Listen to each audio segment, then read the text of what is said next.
أعوذ بالله من الشيطان الرجيم. بسم الله الرحمن الرحيم.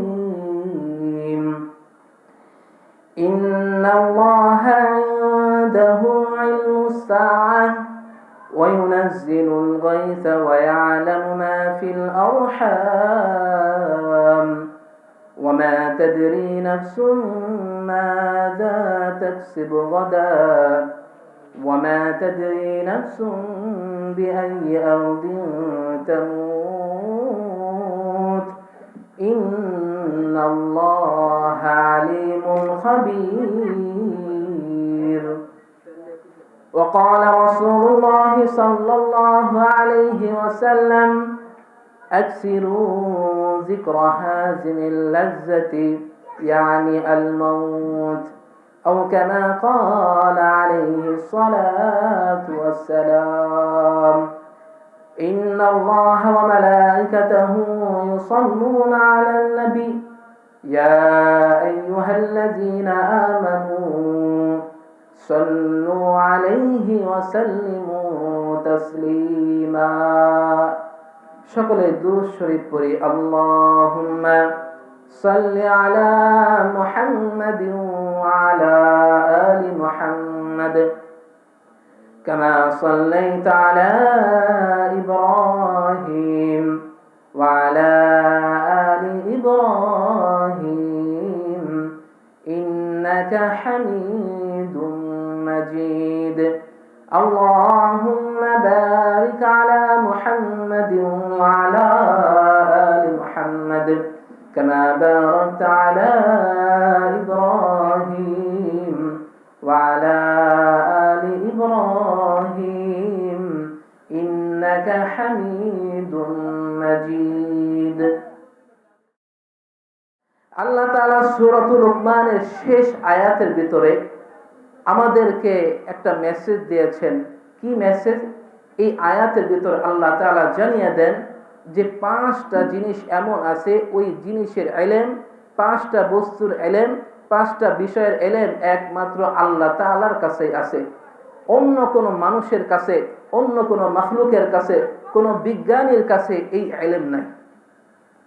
আল্লাহ তাআলা বলেন, ইন্নাল্লাহা ইনদাহু ইলমুস সাআহ।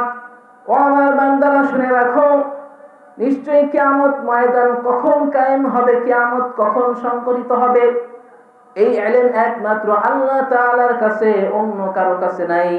আল্লাহ তাআলা বলেন, ওয়া ইউনাজ্জিলুল গায়স। আল্লাহ তাআলা বলেন, এই আসমান থেকে কখন বৃষ্টি নামবে, বারিধারা নামবে, কখন পানি বর্ষণ হবে, এই ইলম দুনিয়ার কোনো মানুষের কাছে নাই, কোনো বিজ্ঞানীর কাছে নাই, কোনো বিজ্ঞানীর কাছে নাই।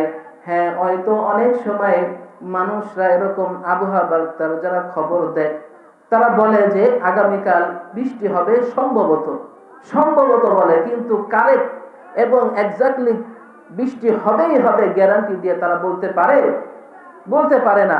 তো আল্লাহ তাআলা বলেন, ওয়া ইউনাজ্জিলুল গায়স। আসমান থেকে কখন বৃষ্টি বর্ষণ হবে, এই ইলম একমাত্র আল্লাহ তাআলার কাছে।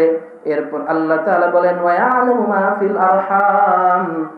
মায়ের গর্ভে সন্তানটা কি ছেলে হবে কিনা মেয়ে হবে, সন্তানটা কতদিন হায়াত পাবে, সন্তানটা কালো হবে নাকি ফর্সা হবে, এই সব কিছু আল্লাহ তাআলা জানেন, অন্য কেউ জানেন না।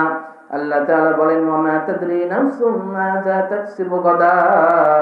আগামীকাল তুমি কোথায় থেকে উপার্জন করবা, তোমার রিজিকটা কোত্থেকে আসবে, এটা আল্লাহ তাআলা ব্যতীত অন্য কেউ জানেন না। 5 নাম্বার আল্লাহ তাআলা বলেন, ওয়া মা তাদরি নাফসুম বিআইয়ি আরদিন তামুত। কোন জমিনে কোথায় তুমি কিভাবে মৃত্যুবরণ করবে, এটা শুধু একমাত্র আল্লাহ তাআলা জানেন। দুনিয়ার কোনো মানুষ জানেন না, দুনিয়ার কোনো মাখলুক বলতে পারে না, দুনিয়ার কোনো বিজ্ঞানী জানে না। আল্লাহ তাআলা বলেন, ইন্নাল্লাহা আলিমুন খবীর। নিশ্চয়ই আল্লাহ তাআলা হলেন মহাজ্ঞানী, নিশ্চয়ই আল্লাহ তাআলা সব কিছু সম্পর্কে খবর রাখেন, সব কিছুর সম্পর্ক রাখেন। জোরে বলি সুবহানাল্লাহ। এই যে আয়াতের ভিতর আল্লাহ তাআলা 5টা বিষয়ের কথা বলেছে, এই 5টা বিষয় নিয়ে যদি আমি অনেক লম্বা করে বলতে যাই বা বিস্তারিত বলতে চাই, তাহলে আজকের দিনে কুলাবে না। 3টা 4টা মাহফিল শেষ হয়ে যাবে, 4টা 5টা জুমা শেষ হয়ে যাবে, কিন্তু এই 5টা বিষয় নিয়ে আলোচনা করে শেষ করা যাবে না।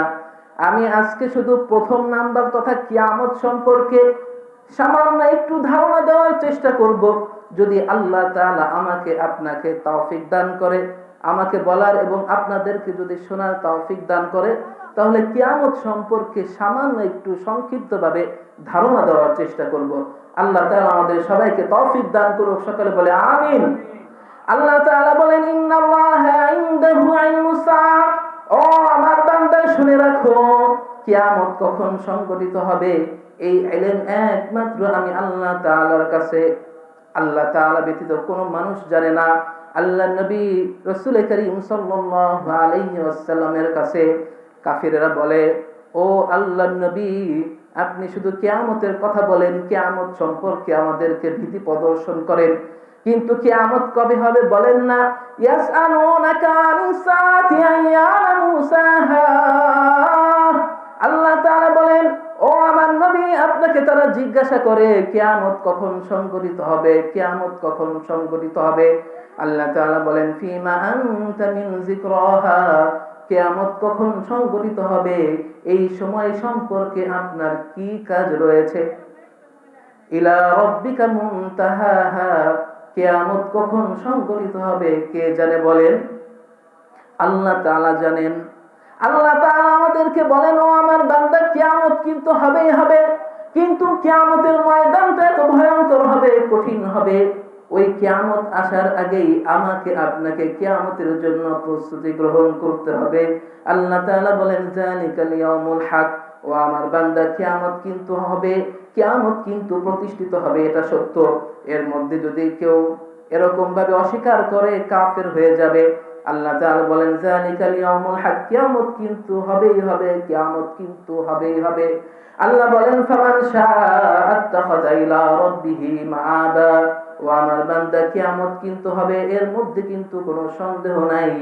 যে ব্যক্তি চায় সে যেন আল্লাহ তাআলার কাছে জান্নাতটা খরিদ করে নেয়, আল্লাহ তাআলার নৈকট্যবর্তী হয়ে নেয়, আল্লাহ তাআলার নিকটে আশ্রয়স্থল বানিয়ে নেয়। ফামান শাআ আত্তাখাযা ইলা রাব্বিহি মাআবা। কিয়ামতটা কত কঠিন হবে আল্লাহ তাআলা কোরআনের ভিতরে জানিয়ে দেয়।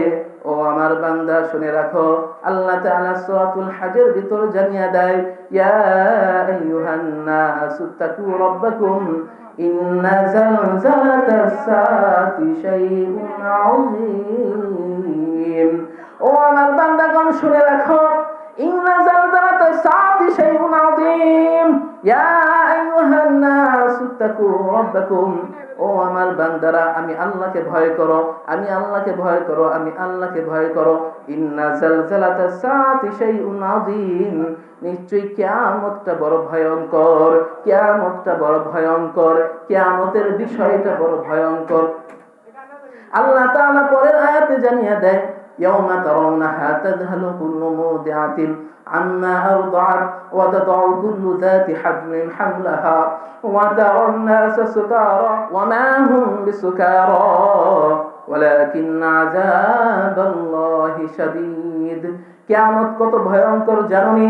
আল্লাহ তাআলা মায়ের উদাহরণ দিয়ে, সন্তানের উদাহরণ দিয়ে জানিয়ে দিলেন। ও আমার ভাই শুনে রাখেন, এই জমিনের বুকে, এই জমিনের বুকে, আসমানের নিচে মায়ের চাইতে বড় আপন কেউ হতে পারে না, ঠিক না ঠিক? মায়ের চাইতে বড় কেউ আপন হতে পারে? কেউ আপন হতে পারে না। আল্লাহ তাআলা জানিয়ে দেয়, হামালাতু উম্মুহু ওয়াহনান আলা ওয়াহনিন ওয়া ফিসালুহু ফি আমাইনি আনিশকুরনি ওয়া লিওয়ালিদাইক। অন্য আয়াতে বলেন, ওয়াবুদুল্লাহ ওয়া লা তুশরিকু বিহি শাইআ ওয়া বিল ওয়ালিদাইনি ইহসানা। অন্য আয়াতে বলেন, ওয়াকাদা রাব্বুকা আল্লা তা'বুদু ইল্লা ইয়াহু ওয়া বিল ওয়ালিদাইনি ইহসানা। আল্লাহ তাআলা মা বাবার সম্মান বোঝানোর জন্য আল্লাহ তাআলা বলেন, ও আমার বান্দা, ওয়াবুদুল্লাহ, আল্লাহ তাআলার ইবাদত করো, ওয়া লা তুশরিকু বিহি শাইআ, আল্লাহর সাথে কাউকে শরীক করিও না, ওয়া বিল ওয়ালিদাইনি ইহসানা, আর পিতা মাতার সাথে উত্তম আচরণ করো, উত্তম ব্যবহার করো, সৎ ব্যবহার করো।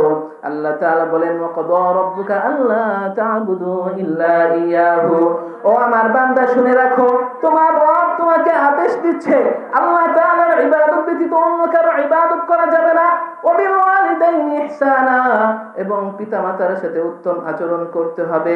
ইম্মা ইয়াবলুগান্না ইনদাকাল কিবারা আহাদুহুমা আও কিলাহুমা ফালা তাকুল লাহুমা উফফিন ওয়ালা তানহারহুমা ওয়া কুল লাহুমা কাওলান কারীমা। যদি পিতামাতাকে পেয়ে যাও, অথবা শুধু পিতা অথবা শুধু মাতাকে পাইলা, পিতা মাতার সাথে খারাপ ব্যবহার করা যাবে না। তাদের সাথে কথা বললেও উত্তম আচরণ করতে হবে, উত্তম কথা বলতে হবে, সৎভাবে চলতে হবে, সৎ ব্যবহার করতে হবে, ঠিক না ঠিক? তো পিতা মাতা এত আপন, পিতা মাতার চাইতে আপন কেউ হতে পারে না। তার ভিতর সবচাইতে বাবার চাইতে আপন হলো কে বলেন তো? মা। বাবার চাইতে আপন কে? মা। সেই মায়ের উদাহরণ দিয়ে আল্লাহ তাআলা বলতেছে, ইয়াউমা তারাউনাহা তাযহালু কুল্লু মুরদিআতিন আম্মা আরদাআত ওয়া তাদাউ কুল্লু যাতি হামলিন হামলাহা ওয়া তারান নাসা সুকারা ওয়া মা হুম বিসুকারা ওয়ালাকিন্না আযাবাল্লাহি শাদীদ। সেদিন দেখতে পাবেন যখন কিয়ামত এরকম ইসরাফিল সিংহায় ফুৎকার দিবে, আসমানগুলো ভেঙে যাবে, খসে খসে যাবে, তারাগুলো খসে খসে পড়বে, পাহাড়গুলো এরকম তুলা ধনুর মতো উড়তে থাকবে। সেদিন দেখবেন গর্ভবতী মা এরকম ভাবে গর্ভপাত করে দিয়েছে, দুগ্ধ দানকারী মা এরকম ভাবে তার সন্তানকে কোলে থেকে ফেলে দিয়েছে। মায়ের মতো আপন কেউ হতে পারে না, কিন্তু ওই দিন মা তার সন্তানকে কোল থেকে ফেলে দিবে, তার কোনো দিশা থাকবে না। এরকম ভাবে যেই মা এরকম তার সন্তানকে দুগ্ধ পোষণ করাইতো, সেই মা তার সন্তানকে ছেড়ে দিবে, ভুলে যাবে। যেই মা এরকম গর্ভ ধারণ করেছে, সে গর্ভপাত করে দিবে, কিন্তু কোনো দিকে তার কি থাকবে না? দিশা থাকবে না। সন্তানকে ভুলে যাবে, সন্তানকে ভুলে যাবে। আল্লাহ তাআলা বলেন তারা এমন ভাবে ছুটাছুটি করবে, মানুষ মনে করবে তারা মনে হয় মাতাল হয়ে গেছে, তারা মনে হয় পাগল হয়ে গেছে। আল্লাহ তাআলা বলেন ওয়ামা হুম বিসুকারা, তারা মাতাল নয়, পাগল নয়, ওয়ালাকিন্না আযাবাল্লাহি শাদীদ, আল্লাহ তাআলার আযাব বড় ভয়ঙ্কর। শুধু এখানেই নয়, কিয়ামতের ময়দানে যখন আমি আপনি একটা নেকির জন্য মানুষের কাছে ছুটাছুটি করব, আল্লাহ তাআলা বলে ও আমার বান্দা, কিয়ামতটা কত ভয়ঙ্কর জানোনি? ওই কঠিন কিয়ামতের ময়দানে যখন একটা নেকি তোমার কম হয়ে যাবে, ওই একটা নেকির জন্য তুমি তোমার ভাইয়ের কাছে যাবে, তোমার মায়ের কাছে যাবে, তোমার বাবার কাছে যাবে, সবাই তোমাকে অস্বীকার করবে। ইয়াউমা ইয়াফিরুল মারউ মিন আখিহি ওয়া উম্মিহি ওয়া আবিহি ওয়া সাহিবাতিহি ওয়া বানিহি লিকুল্লি ইমরিইন মিনহুম ইয়াউমাইযিন শা'নুন ইউগনি। একটা নেকির জন্য আমি আমার ভাইয়ের কাছে যাব, তো ভাই আমাকে অস্বীকার করবে, মায়ের কাছে যাব তো মা আমাকে অস্বীকার করবে, এরকম ভাবে বলতেই থাকবে আমি তো কখনো বিয়ে করি নাই, তো সন্তান কিভাবে আসলো। বাবার কাছে যাব, বাবা অস্বীকার করবে, স্ত্রী সন্তানের কাছে যাব, তারাও অস্বীকার করবে। সুতরাং আমরা যাদেরকে আপন মনে করে আমি যে দুনিয়ামুখী হয়ে গেলাম, দুনিয়ার পিছনে ছুটতে লাগলাম, হারামকে হারাম মনে করলাম না, হালালকে হালাল মনে করলাম না, তাদের উদ্দেশ্য করে বলবো আমরা এখনই খামোশ হয়ে যাই, এখনই ফিরে আসি। আমরা দুনিয়ামুখী জীবন থেকে আখিরাতমুখী জীবন আমরা পরিচালনা করি। আল্লাহ তাআলা আমাদের সবাইকে কবুল করুক। ওই কঠিন কিয়ামতে যেন আমরা এরকম ভাবে আল্লাহ তাআলা আরশের ছায়াতলে ছায়া পেতে পারি এবং আরশের তলে স্পেশাল মেহমান হতে পারি। আল্লাহ তাআলা আমাদের সবাইকে তৌফিক দান করুক। আল্লাহ তাআলা আমাদের সবাইকে জান্নাতি মেহমান হিসেবে কবুল করুক। সকলে বলে আমিন।